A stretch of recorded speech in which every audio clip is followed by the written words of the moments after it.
Bizim həyatımızda gözəl anlarımız olur. Sadəcə olaraq bizlər bəzən nəyə kökləniriksə həyatımızı o cür dəyərləndiririk. Və bu dəqiqə əgər sizin yeriniz rahatdırsa, mən sizə sual versəm ki, nə qədər xoşbəxtsiz?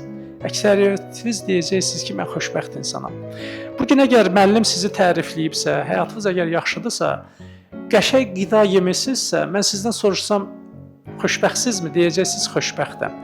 Əksinə, əgər bu dəqiqə bir ağrıyırsınız, baş ağrısı var, nəsə sabahları bir gərgin görüşünüz var, onun stresini yaşayırsınız. Mən soruşsam ki, nə qədər xoşbəxtsiz? Siz mənə deyəcəksiniz ki, yox, həyatdan məmnun olmayacaqsınız. Nəticə nədir? Bir kitabı oxuya bilərsən, gözəl hisslərə köklənərsən, sənin həyatın olar xoşbəxt.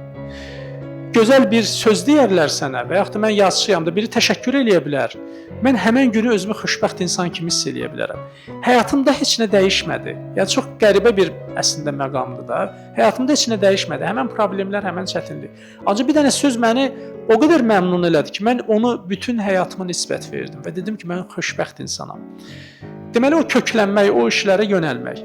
Problemlərə gəldikcə əgər Villinin həyatında o faciə olmasaydı da belə, başqa bir faciə olacaqdı. Yəni həyat elə qurulub ki, sən birini addasanda belə, ona uyğun hansısa bir problem sənin qabağına çıxır.